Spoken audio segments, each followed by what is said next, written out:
All right. Will you please stand and join us for the Pledge of Allegiance?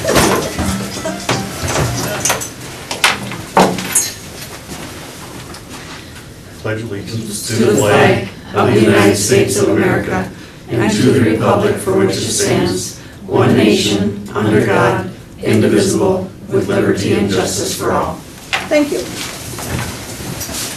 And now I will call this regular school board meeting for Independent School District number 544 to order. The first item of business is to establish our quorum, so take it over, clerk. Matt Lemke. Here. Natalie Knudsen. Here. Melanie Cole. Here. Lane Daniels is here. Stephen Biggesoff. Here. Melissa Hermes. Present. We have a quorum. All right, thank you. Is there a motion to approve the agenda?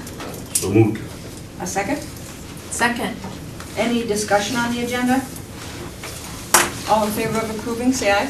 Aye. Opposed, say nay. All right, the agenda is approved, and we'll move on to acknowledge some of our community members. A sincere thank you is extended to the following: Terry Blackwelder, Levon Beckler, Augustana Lutheran Church, April Hauge, Melissa Reese, April Scharnberg, Lynette Struby, Susan Rohde, Leah Rude, Sherry Johnson. Thank you for their generous donations to the Otter Angel account. That's an account that's created to anonymously assist families unable to pay for student meals. We'd like to thank Otter Tail Glass for their continued donations of glass scraps for the art department at Kennedy Secondary School, and then for glass etching projects in the rare mediums classes. And then thanks to Lake Region Art Council for the invitation and opportunity to show first semester art students works in their gallery during the month of February. And congratulations to Brad Strand, girls head basketball coach, on his 500th win. Congratulations, Mr. Strand. Come on up to the podium, Brad. I'm going to interview Brad a little bit. 500 wins is a little bit of rarefied air here. I don't know how many. Gary Schuler called me a dinosaur. Gary had 544. Right. Yep. Just our generation. I'm younger than Gary, but I don't know if there's going to be that many people that stay in the game as long. Yeah. 28 years. So, the backstory. Where did you start, and how did you get here to Fergus Falls and your 501 wins? 501, yeah. When I first started coaching, I just wanted to win more than I lost. That was my goal. Just win more than you lose. And I don't know. So I started in Gary, Minnesota. Like, we graduated like 15 to 20 people, but it was an unbelievable time. My second year, we went 24-2, lost to go to state.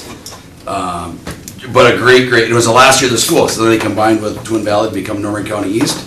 So I was there for another 4 years, and Norman County East still exists now. Gary, Twin Valley, very small area. Had a chance to replace a legend named Rex Haugen in Pelican Rapids in 1996. So I was in Pelican Rapids for 16 years and coaching boys. All this has been boys. And in the boys world, had a fair amount of success in Pelican after replacing the legend. Not right away. It was not very easy, but the 2000s were good. And so not only winning, now we've been able to win twice as many as we've lost. So that's now the goal. Not just as many, but twice as many. So had a chance to come to Fergus Falls 6 years ago now. So this is already my 6th year here. And change over to girls. And the reason for switching over to girls was I had daughters. And I had just been spending so much time with everybody else's kids. I thought it was a great time to spend more time with my own daughters and their friends rather than everybody else's kids. So, but now my youngest daughter's graduating, so it's a little bit different, but still love it. This year's team, you guys, I know this is year 28 for me, but I had so much fun going to practice every day. And the kids were so much fun to be around. You know, there's only 2 seniors on the team, but just a great group of girls. My lowest, here's a little statistic, so 501, that been doing it a long time. My lowest wins in the season was 5. And you know what? That was a very fun year. We lost some heartbreakers, but it was a very fun year because the kids, I mean, I've had a year where we win 18 and it's not very much fun. So sometimes kids make it fun. And it's not always about the wins and losses at the end of the day, and hopefully the relationships that are built, some tremendous relationships with lots of great kids. So tend to brag a little bit. So how many state tournaments? And I think you won one for sure. Won one. We luckily we went 33-0 one year, and not in the boys' world. Our closest game that year was 12 points. Nobody really challenged us that much. Wow. Had a couple 30-win seasons, one in Fergus and another one in Pelican. We were 30-2 and 30-3. Girls here one year went 29-1. That was a heartbreaker of a loss. 5 state tournaments, 3 with the boys and 2 with the girls, and 1 point short this past week actually. So it was a tough one on Thursday night, but I think we'll get a girls team back in state tournament. I really feel that way. We'll get them back, but fun to get to state tournaments, but just a lot of fun along the way as well. I know you're much more than a coach. When you're trying to develop young men and young women, what are the characteristics that, what are you trying to do with your coaching staff? Not just you, your coaching staff. Right, exactly. So when people have reached out to me, it's not about me, it's about all the great kids I've had a chance to coach, and not only great kids I've had a chance to coach, but also fantastic assistant coaches, because that's also what makes it fun. Sometimes when the adults can have a little fun in practice time while the kids are also working hard. But I hope we've developed things of how to handle a 1 point loss in a game where, it seems like it's everything to go to state, but yet how do you handle it? How do you move on the next day and or that night? How do you handle adversity when somebody gets hurt and it's your best friend? I think that happened to us the other night in our game. In fact, I think it was hard for them to bounce back when they see a friend that couldn't be back in the game. I think that affects them a little bit. But at the end of the day, sports can teach you so much, from the highs of everything. You're state champion to the lows where you're not winning games. But the next day, it's just a sport, and nobody got hurt, hopefully, or there's no deaths, or I just can teach you so many things, but it can be so fulfilling and also just rip your heart out. And but yet it's just a sport. And it's just a game, and hopefully at the end of the day, we know our kids just know it's just a game. So, yeah, been blessed with lots of, and also great administration I've had a chance to work with as well, from school boards, principals, superintendents, athletic directors over the years, where they let coaches coach a little bit, and hopefully, again, develop good relationship with the kids. And long time ago, I did a master's degree, and in my master's degree, my capstone project was about character development in sports, through sports. So I think that was back in the late 90s. I think hopefully I've been able to use some of that, and teaching kids it's more than just a game. So I'm very blessed, and thanks for the opportunity to be in Fergus and switching over to the girls' side. Big difference. I went and watched. I stayed after our boys played. I watched the boys' game after us. So it was Sauk Rapids and DL, and I knew all the officials because I officiate football, so lots of them are my friends. Might not seem like that on the sidelines sometimes, but I've got a lot of good referee friends. I couldn't believe how rough the game was. And in our game, it seemed like if you touched somebody, it was a foul. And sometimes I wonder if the game is called differently on boys and girls. And I also think it must be hard to switch between the two sometimes as well. But I thought the boys' game was really rough the other night. I'd like to just kind of kudos to you. I was observing down in the cafeteria last week with Becky Shear, and Brad was down there just over the lunch hour, and I mean, you definitely have a presence with the students, and you have relationships with all of those guys too, so. Thank you. Wear lots of hats. Yes, you guys know I wear lots of hats. Exactly, but off the court, Yep. you are building relationships and keeping kids accountable in That's what it's all life about. too. Yeah. Why don't you, we have a viewing audience here, why don't you share what else you do besides coach Yeah, basketball? I don't just coach, and I never have just coached. In addition to this, I teach in the morning. I teach 3 math classes for our district, and they're all college credit through University of Minnesota. And then from there, I usually go to the lunchroom, and I supervise our middle school. So I'm a middle school assistant principal when I'm done with the teaching part of my day. And then from there, usually I get to the gym at about 3:45 and try to get practice going. But that lunchtime is a great time to just connect with lots of different kids. And you see the kids that maybe need to put an arm around them and check in on them and see how they're doing, or go sit with somebody that might be at a table that might not be full of friends, because we all have kids there, and there also might be the popular kids as well that had a game-winning goal, and you read about it on Craig Olson Sports, and just try to connect with them that way, but always trying to build relationships for sure. Yeah.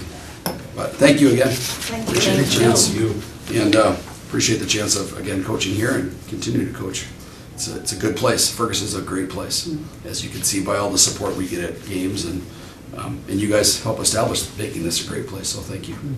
The cupboard isn't bare, is it? Cupboard's not bare. You got some good teams coming up, so it'll It's a nice Lots young more players. wins coming up. I hope so. Thanks, Brad. Thank you.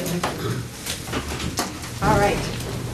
We'll keep moving on our agenda and have the school board members report on their extra obligations for different committees and task force, et cetera. So we'll start with Matt Lemke and have your reports, Matt. Well, my reports are very short today, since our last report, actually Lakes Country Service Corps is going to meet April 12th, so we'll not be reporting on them, and Minnesota High School League does not meet till March 29th, so it's quite one, All this right. one. Good. Good deal. All right, Ms. Knutson. Policy meeting has not met since our last board meeting. And the wellness committee meets tomorrow, but I can report back. I observed the cafeteria last week with Becky Shearer, got to meet her, and she kind of gave me a tour of the lunch facilities here at Kennedy and just explained how all the programming worked and how all the lunch stuff worked. So I have a better understanding and can continue to evaluate the lunch program.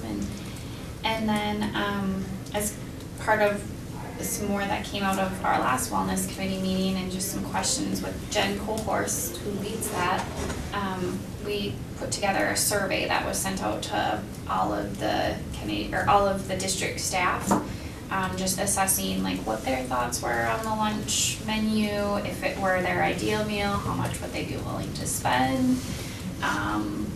We asked about physical activity, we asked about some mental health type things. Overall, what did they feel like the culture of the schools were? And so those results will be going over tomorrow. So that might be kind of interesting. Did you get a decent response on the questionnaire? So far, I believe she had just over 100. I thought that was pretty good. About a third so far. So, yeah. All right. Good. Any other questions for Natalie? Okay. As far as my board reports, the Region 1 group didn't meet last month because it was the annual meeting, so we didn't have a February monthly meeting. Special Education Cooperative today met, and we had a light agenda. Learned from the Director Shannon Erickson that she's doing her on-site visits. She does that each year to assess concerns, and she noted that this year a lot, when she meets with the administration of the member districts, there are a lot of concern about disciplinary matters related to special ed students and kind of how those outcomes contrast with the regular ed student. We talked about the employee assistance program that the special education cooperative employees have, and that's very well utilized, and that's with the village out of Fargo area, and is valuable, well appreciated entity. And then last of all, retirement for Janelle Birch, who's been a half-time speech language pathologist and as she ends, but not always half-time, but she's been with the cooperative for 25 years and she is retiring, so that was a big deal. All right, so then other committees, the Finance Committee, we reviewed then as a group after the Finance Committee put forward a budget for the entirety of our group, and we discussed that last meeting, and seems as though we have a plan, which we'll just note with a great deal of glee, does not include cutting any teachers. Our financial situation is that much improved, and it's just a matter then of what we're prioritizing in the budget, so that was good work we did last time. And nothing new on the Activities Committee to report, and nothing new from me on negotiations, although I do note there's a couple of groups that are at the helm for negotiations, but nothing to report yet. So, any questions on any of that?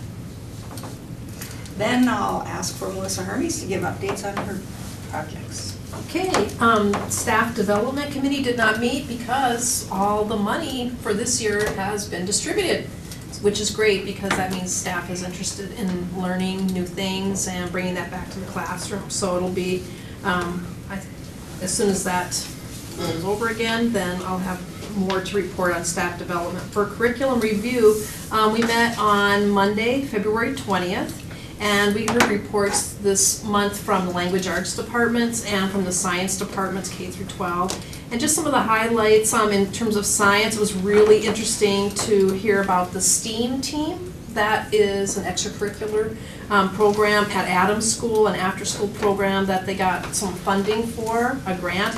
And they said they were hoping, a few kids, 45, and they had 90 students, 90+ students that showed up. And they demonstrated some of the robotics and things that they're learning in that. It's really a very cool program. And we got to see some of the journals created by the Prairie Wetlands Learning Center students, so that was very interesting. And then the language arts department, it was one thing I definitely took notes on, because somebody asked me about this just the other day, somebody in the community, are kids learning cursive writing? And so, yes, they are. I can report to you that in second grade, our second graders are learning cursive writing, and that they're using that, and so that's something we don't need to be worried about right now. And then also, teachers reported that they really like the curriculum in the elementary level because it closely aligns with the Minnesota state standards, and I think that's successful. And it was interesting to hear how, at least in elementary, that not only science and language arts, but also math and social studies, they're finding ways to combine all of those subjects into cross-curricular activities and opportunities. And then at the high school and middle school level, it's interesting to hear about Jen Tilke was reporting on ways that technology is used in the language arts classrooms. That was fascinating. Our next meeting for the curriculum review committee is March 19th. Great. I'll just add one, so STEAM. Oh yes, science, technology, engineering, art, and math. Thank you. So if you add R, you could put recreation in there, because stream. Stream, I heard that, It's a very flexible word, isn't it? Yeah. Oh, there we go. Yeah. STEM, STEAM. Well, I think the art, sometimes people are, what is that in there? But that's part of the design process, the creative process, so it's valid to have the A in there, the art. Yeah, I think it comes into play with the 21st century skills, where we're looking at creativity and collaboration, working in groups and all that. So yeah, Correct. it's a lot of fun. Jesse first that thought of that, I didn't. It's the same. I'm marking that down. Okay. Stream. Okay, anything else for Ms. Hermes? Just speaking on STREAM, did they mention at all at the high school level about these STEAM program going on up there, and just the writing part of it and stuff like that? I know They they did. worked on some. Yes, Mrs. Roeder was from that language arts department that reported on that. And yeah, she did talk about the technical writing, and I hope, they're really hoping, and I hope so too, that there's an increase in Numbers. Students, yeah, because it looks like it's a fantastic project or program that we have to offer in our school district. All right. Blaine Danielson. Meet and confer, have not met there. The only thing we will, later in this meeting, we'll have a update to this year's calendar, so we'll address that here in a few minutes.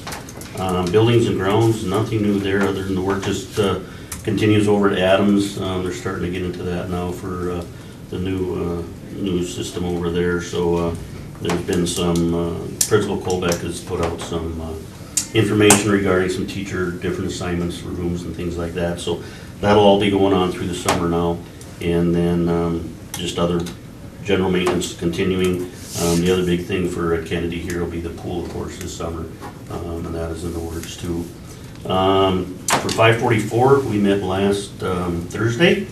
And the big thing coming out of the 544 is they met their new member update of 500. Wow. They had a goal starting September 1st, 2013, 5-year plan to acquire 500 new members, and glad to give the update that they're at 501 now. So and hopefully to keep on growing. So that was a big thing for the 544 Foundation. A couple other things coming up on May 17th. There'll be the retired teacher recognition breakfast again. This will be the second year. They did it last year for the first time, and it went over really well. So that'll be at the YMCA from 10 to 11:30, and again, that's on May 17th. And also, I do want to stress too, for the students, high school seniors, parents out there, the deadline for scholarships is April 6th from the 544 Foundation. They give out 6 every year, and as of last Thursday when we met, there was only one person that had turned in an application. So parents, if you're listening, seniors, if you're listening, get to the counselor's office and pick up those applications. You want to get those filled out. And other than that, coming up sometime about July 13th, of course, will be their big kind of their big sponsor. They sponsor to Get Legends Golf Tournament, but that's kind of their big money maker for the year. So anyone that's interested in sponsoring a hole or donating prizes can get a hold of any of the 544 members, or Mindy Feuder would be a good contact person for that. And then the alumni committee met, and they have chosen a couple new alumni to be honored next fall.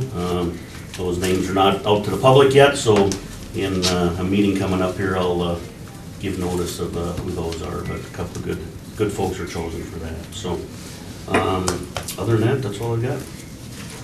Any questions for Blaine? Yeah, this is kind of a general scholarship question. Is there like a master list somewhere of all the scholarships available to kids? Yep, they can go ahead and get that from the counselor's office. Otherwise, I think a lot of those are out online too. I think that they can go out and look. So I know there's a lot of money out, at least there was when I was in school, there's a lot of money out there that isn't claimed.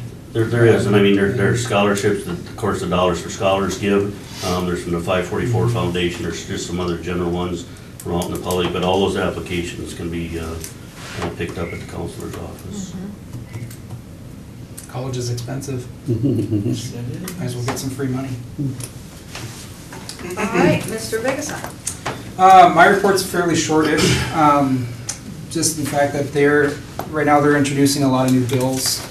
And I'm not gonna talk about bills that haven't passed yet. Some of them are kind of goofy, I suppose, and I just, I'll have more when they start voting on these things and what actually is going to matter. They did give a budget forecast for February, which is official. They said that the surplus in Minnesota is now up to improved to $329 million in the surplus, which is a lot of money to me. But there are some that had estimated $1 billion surplus, so it's not quite as surplusy as they want it to be. They need it more surplusy. It's a really fun word to say. And largely due to there's a decrease in some spending, proposed spending, which again I won't get into until we have some more. There's an MSBA day at the Capitol coming up on the 19th where they're going to lobby for fixing the TRA, which more or less is just not funded, possibly due to low interest rates, things like that. But they're going to try to fix the TRA. They're also going to be addressing some school safety issues of allowing schools to use part of their long-term facility dollars to upgrade school safety, which I love. But again, nothing's official yet. So that's pretty much it for my report. It's a lot of maybes and shouldas and couldas and stuff, but it's stuff's happening at least. So that's all I got. All right, any questions for Steve? I just think the surplus was a surprise as here a couple months ago. They were talking the major deficit, so that was quite a surprise coming out. Yeah, but you gotta wonder what they're gonna be cutting to get that surplus, which we'll find out soon, I suppose. All right, Superintendent Ness. Yes, update here. Our IQ Academy is exploding right now. We're up to 697 students. The reason is kind of this annual growth where all the other online schools typically close their registration. So now all of the students who are looking into online come to us. Assistant Principal Ryan Johnson reported a number of students are coming to us at the end of the first semester. A lot of times they're not being successful in the school that they're at. issues with anxiety, issues with being bullied, depression, and so the online school is a safe haven for them. It's a spot, we're filling a niche need, if you will. A lot of our students are homeschool students from the Twin Cities area, but at this time of the year, they're not being successful where they're at, so they're searching for a place. One of the difference under No Child Left Behind, a student who came to us right now would actually count against our graduation rates and make our graduation rates look poor because they come to us and they're behind already. Whereas now the ESSA, wherever the student has spent the majority of their time in their 9 through 12 years, that's who gets dinged if they don't graduate. For example, they would count, if they don't graduate, they would count against, or if they graduate, they would count for their school. So that's something so our online school, it's 555 students in grades 6 through 12, 142 in the K-5. So that's sort of that online, and it's anticipating, I think we're going to grow another 50 to 100 students before we're done here. Can you say that number that you, the total? 697. 697. Yep. Thank you. That large a number, Jerry, were you okay with our teachers? We'll talk about that in the work session Okay. some, but I think we're going to have to make some adjustments, specifically in our counseling. The work to have a student come in, and so say every week, they got 20 last week. Okay, so now you have to take a look at their transcript, and typically it's kind of a mess in the sense that they haven't been successful. So now we have to take their transcript and get them into the right classes so that they can be successful in. So our counselor is overwhelmed right now, so we're looking at adding some service there. Mark has a meeting with the IQ, our K-12 Incorporated office, and looking at asking for additional time. Basically, we pay for teachers, and a counselor is a teacher in this contract, and they have a manager, they do clerical office. We did get notice that they're not adding clerical to us, or to K-12, the IQ Academy. The K-12 Incorporated made the decision not to add more staff. But we'll be looking. But what happens if we're working in concert together, we ask for, are you okay if we add more staff here? And it's in that budget, so we'll work with them. But we'll also look at principal time. We're up to, by the time we're done here, we'll have close to 800 students, and with one principal time. I think we have a solution there to figure it out.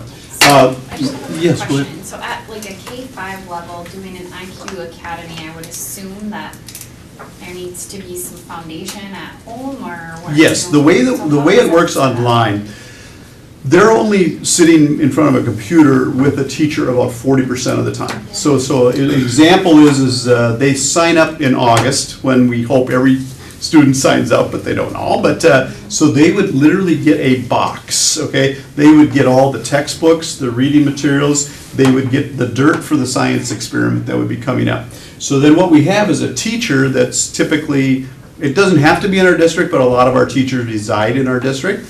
And they're online working with the parent and working with the child. So sometimes the teacher is talking to the child, sometimes the teacher is talking to the parent who is the coach. And so it's a connection there, certainly a partnership between the three to have a successful education for them.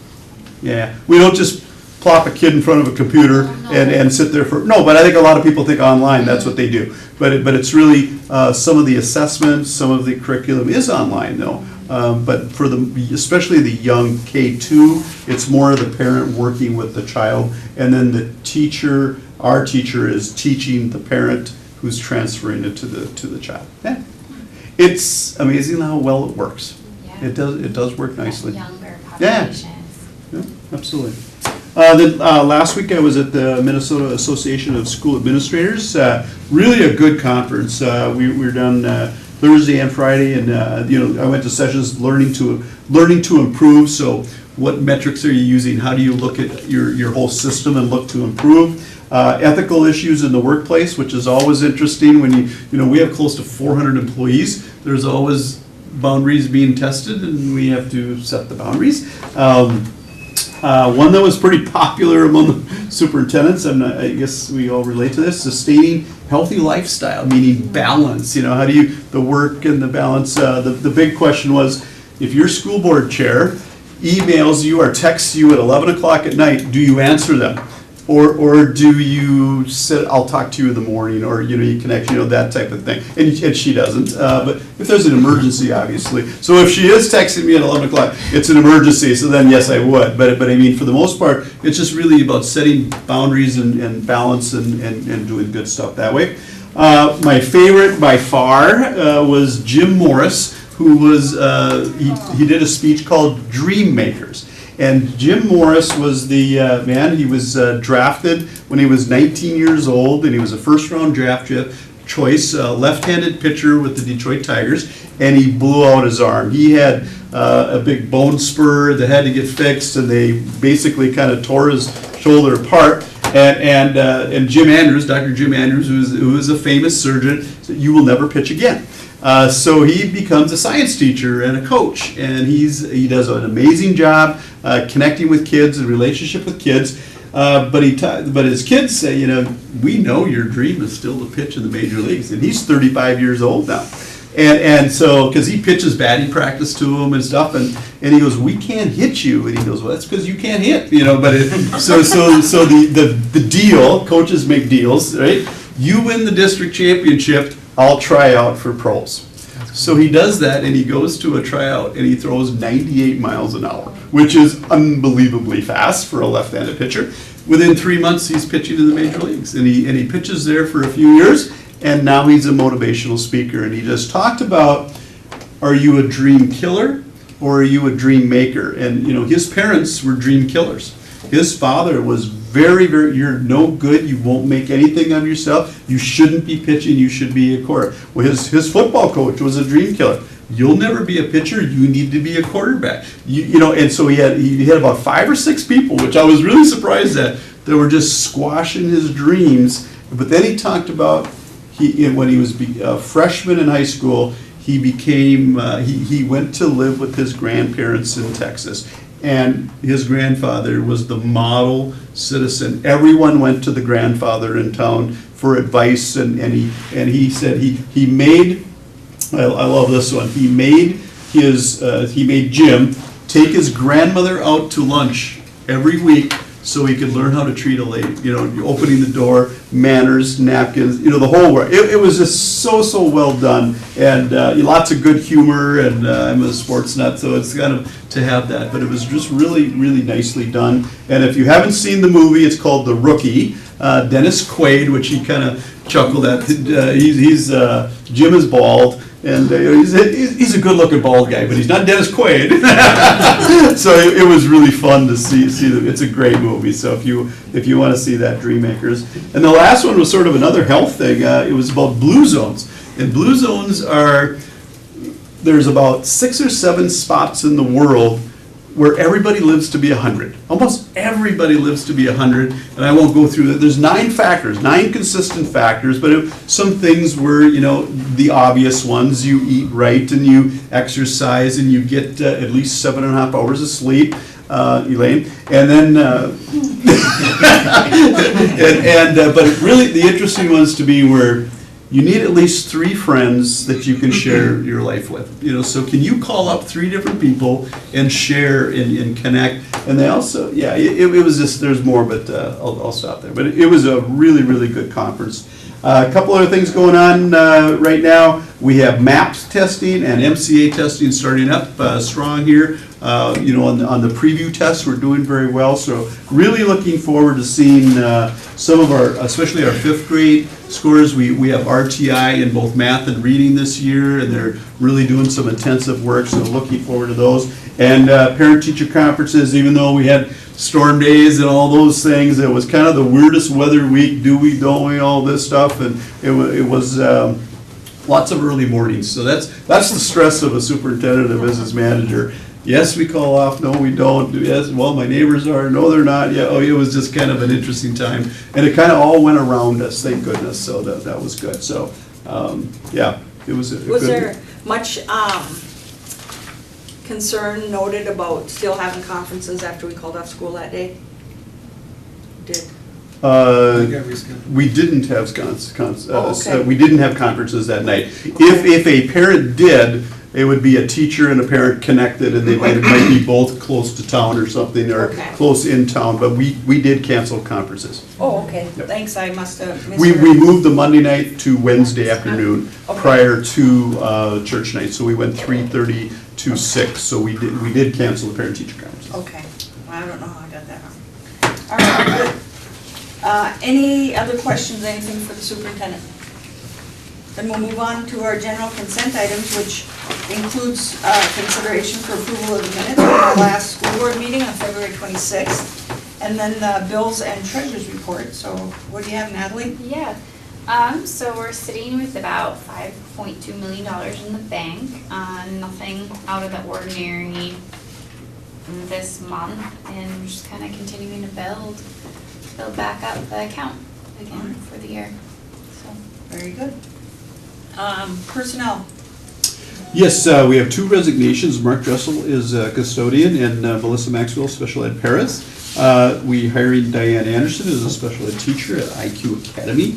And then a resignation, Amy Glade is resigning her kindergarten position, and yeah, that's too bad.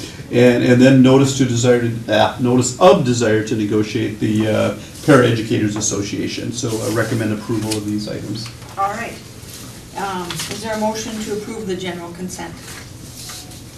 So moved. Is there a second? I'll second. Any discussion on any of the items? All in favor of approving, say aye. Opposed, say nay. All right, that is approved. And for new business, we have a single item. That is a revision to the calendar. I would seek for someone to make the motion and explain what the revision would look like. Is anyone willing to? So moved. Okay. Okay, and I can do the explanation here. On our calendar, we have a snow makeup day is June 1st. So typically our last day of school with students, we're a half day. So what this will do is a couple chain reaction things here. The Thursday will now not be, it'll be the second to last day of school. We'll go a full day there. So absolutely full day. And then Friday, which is graduation, that will be a half day. So teachers, we're going to have their checkout staff in-service day on June 1st. That now moves to Monday, June 4th.